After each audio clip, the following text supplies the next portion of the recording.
अब हम आपको बुद्धिमान बनने का फॉर्मूला बताएंगे। अगर आपको लगता है कि आप पहले से ही काफी बुद्धिमान हैं, तो भी इस फॉर्मूले का इस्तेमाल करके आप और भी ज्यादा बुद्धिमान बन सकते हैं। यह फॉर्मूला एम्स के एक रिसर्च के जरिए सामने आया है और आपको जानकर आश्चर्य होगा कि एम्स की एक डॉक्टर और आईआईटी के एक वैज्ञानिक ने कई वर्षों तक रिसर्च करने के बाद यह निष्कर्ष निकाला है कि हर रोज कुछ समय तक लगातार गायत्री मंत्र पढ़कर बौद्धिक क्षमता का अनंत विस्तार किया जा सकता है, यानी अपने दिमाग की ताकत को बढ़ाया जा सकता है। यह संभव है। एम्स ने अपनी रिसर्च में एमआरआई के जरिए दिमाग की सक्रियता की जांच करके इस बात की पुष्टि की है कि गायत्री मंत्र पढ़ने से दिमाग की शक्ति का विस्तार होता है। गायत्री मंत्र ऋग्वेद के 3 मंडल के 62वें सूक्त में मौजूद 10वां श्लोक है। यह हजारों वर्ष पुराना वैदिक मंत्र है जिसकी रचना त्रेता युग में ऋषि विश्वामित्र ने की थी। इस मंत्र में ईश्वर का ध्यान करते हुए यह प्रार्थना की गई है कि ईश्वर हमें प्रकाश दिखाए और सच्चाई की तरफ ले जाए। वेदों पर रिसर्च करने वाले भारत और दुनिया के बहुत सारे विद्वानों ने गायत्री मंत्र को ऋग्वेद के सबसे प्रभावशाली मंत्रों में से एक माना है। हमारे देश में सदियों से लोगों के बीच ये मान्यता है कि विद्यार्थियों को गायत्री मंत्र का पाठ करना चाहिए क्योंकि इससे दिमाग तेज होता है। गायत्री मंत्र पर एम्स की रिसर्च भी यही पुष्टि कर रही है। एम्स वर्ष 1998 से गायत्री मंत्र पर रिसर्च कर रहा है। सबसे पहले एम्स के डॉक्टर्स ने 25 से 30 वर्ष के पुरुषों पर यह प्रयोग किया था और 9 महीने तक यह रिसर्च की गई और इसके बाद 5 वर्षों तक इसके डेटा का अध्ययन किया गया। इसके तहत दिमाग के आगे के हिस्से में होने वाले बदलावों का अध्ययन किया गया। दिमाग के इस हिस्से को प्रीफ्रंटल कॉर्टेक्स कहा जाता है। इस हिस्से का काम है योजनाएं बनाना, समस्याओं का समाधान करना और जागरूक रहना। इस रिसर्च के लिए लोगों को 2 ग्रुप्स में बांट दिया गया था। पहले ग्रुप ने 3 महीनों तक हर रोज 108 बार गायत्री मंत्र का मन में पाठ किया और दूसरे ग्रुप ने गायत्री मंत्र का पाठ नहीं किया।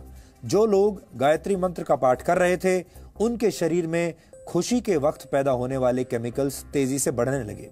इसी तरह का एक केमिकल है गाबा। इस केमिकल के कम होने पर नींद नहीं आती और डिप्रेशन जैसी बीमारियां होती हैं। लेकिन गायत्री मंत्र का पाठ करने से दूसरे ही हफ्ते में शरीर में गाबा केमिकल तेजी से बढ़ने लगा और दिमाग में सक्रियता बढ़ाने वाले केमिकल्स की मात्रा भी पहले के मुकाबले अधिक हो गई। 5 हफ्तों तक किए गए एमआरआई यानी मैग्नेटिक रेजोनेंस इमेजिंग की मदद से यह नतीजा निकला कि जिन लोगों ने गायत्री मंत्र का पाठ किया था उनका दिमाग बहुत शांत और जागृत हो चुका था। अपने इस शुरुआती रिसर्च में निष्कर्ष निकालते हुए एम्स की तरफ से कहा गया कि गायत्री मंत्र के माध्यम से इंसान की बौद्धिक क्षमता में अनंत विस्तार किया जा सकता है। एम्स का यह शोध अब भी जारी है और इस पर एक विस्तृत रिपोर्ट अंतर्राष्ट्रीय स्तर पर प्रकाशित की जाएगी। इतिहासकारों ने हमेशा आर्यों की नस्ल को बहुत बुद्धिमान माना है, इसलिए इस पर भी रिसर्च होनी चाहिए कि क्या आर्यों ने इस तरह के शक्तिशाली मंत्रों का आविष्कार करके अपनी बौद्धिक क्षमता को बढ़ा लिया था। इस मंत्र का ऋषि विश्वामित्र से क्या रिश्ता है, किस तरह गायत्री मंत्र का हिंदू धर्म की परंपराओं में विशेष स्थान है और एम्स के रिसर्च पर एक्सपर्ट्स के क्या विचार हैं, ये समझने के लिए आज आपको हमारा ये वीडियो विश्लेषण बहुत ध्यान से देखना चाहिए।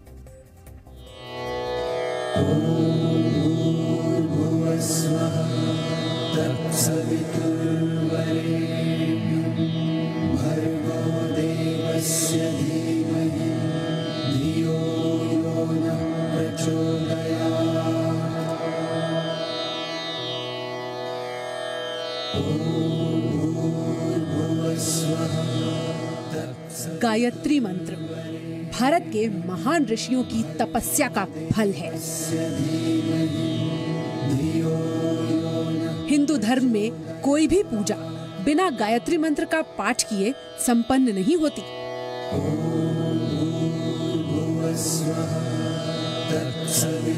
हिंदू धर्म के शास्त्रों और पुराणों में गायत्री मंत्र को बल और तेज को बढ़ाने वाला बताया गया है।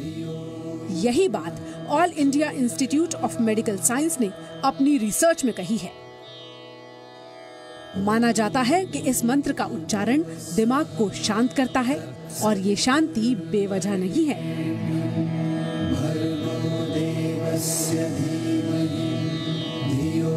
एम्स के साइंटिस्ट्स ने यह साबित किया कि गायत्री मंत्र जादुई दवा की तरह काम करता है।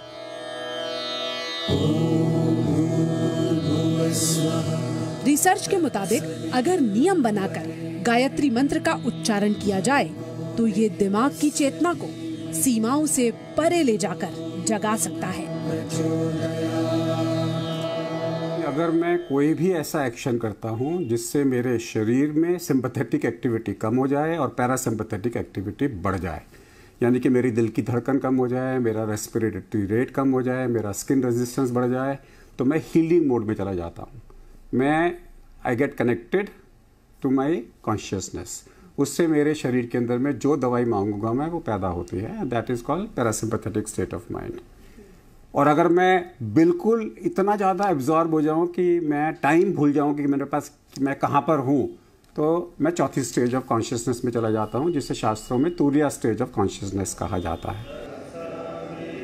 एम्स के साइंटिस्ट और आईआईटी हैदराबाद के प्रोफेसर ने मिलकर 9 महीने के वक्त में इस रिसर्च को तैयार किया था। मंत्रों के द्वारा बौद्धिक क्षमता का विस्तार मनोवैज्ञानिकों के लिए भी अध्ययन का विषय है। तो ब्रेन में एक हिस्सा है फ्रंटल कॉर्टेक्स, इसमें खासतौर से ऑर्बिटोफ्रंटल कॉर्टेक्स, जिसमें कि इसको बोलते हैं एग्जीक्यूटिव ब्रेन। यानी कि मैंने जो प्लान किया, मैंने किसी चीज़ को ऑर्गेनाइज करना है, मैंने क्या फैसले लेने हैं, क्या डिसीजंस लेने हैं, चाहे वो फाइनेंशियल हो, चाहे वो इमोशनल हो, चाहे मेरे कैरियर को लेके हो, वो सब ऑर्बिटोफ्रंटल कॉर्टेक्स डिसाइड करता है।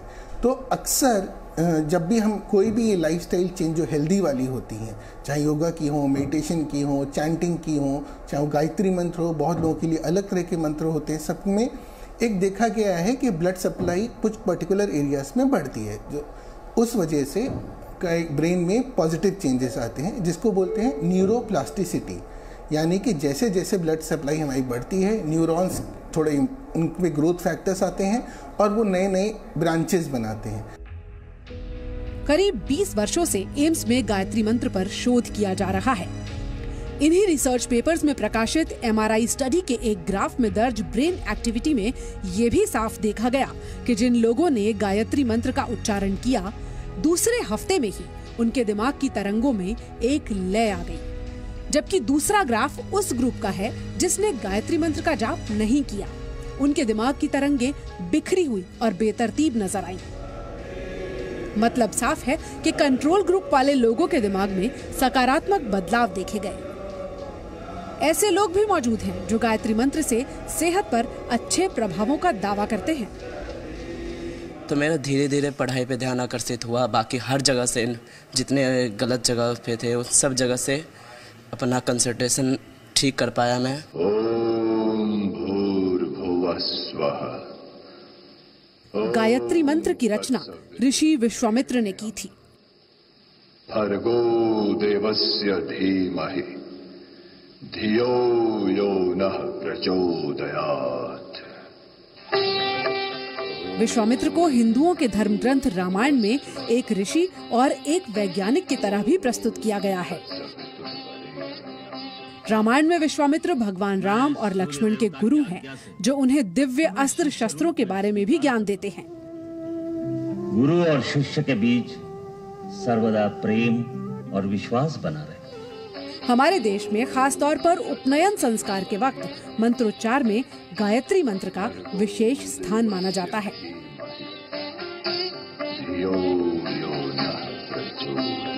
गायत्री मंत्र की जाप करने से आपका कंसंट्रेशन, ये सब चीज में डेवलपमेंट होने लगता है और जिस क्षेत्र में भी आप सफलता चाहते हैं, आपका आउटपुट उसमें धीरे धीरे बढ़ने लगता है। ये सब चीज मैंने रियलाइज किया है। गायत्री मंत्र अपनी उत्पत्ति के हजारों वर्षों के बाद भी अपनी शक्ति का एहसास पूरी दुनिया को करा रहा है। गायत्री मंत्र की ताकत सिर्फ भारतीय वैज्ञानिकों को ही समझ में आ रही हो, ऐसा नहीं है। जर्मनी की हैम्बर्ग यूनिवर्सिटी के वैज्ञानिक भी गायत्री मंत्र पर रिसर्च कर चुके हैं। इसके अलावा अमेरिका के एक साइंटिस्ट डॉक्टर हॉवर्ड ने दुनिया भर से मंत्रों को इकट्ठा करके फिजियोलॉजी लाइब्रेरी में उनकी जांच की। गायत्री मंत्र से प्रति सेकंड 1,10,000 साउंड वेव्स जनरेट हुई। रिसर्च में सभी मंत्रों में गायत्री मंत्र सबसे सशक्त मंत्र साबित हुआ। यानी एक तरह से देखा जाए तो हमारे देश की प्राचीन मान्यताओं पर दुनिया भर के वैज्ञानिकों ने मोहर लगाई है। पूजा मक्कड़, जी मीडिया।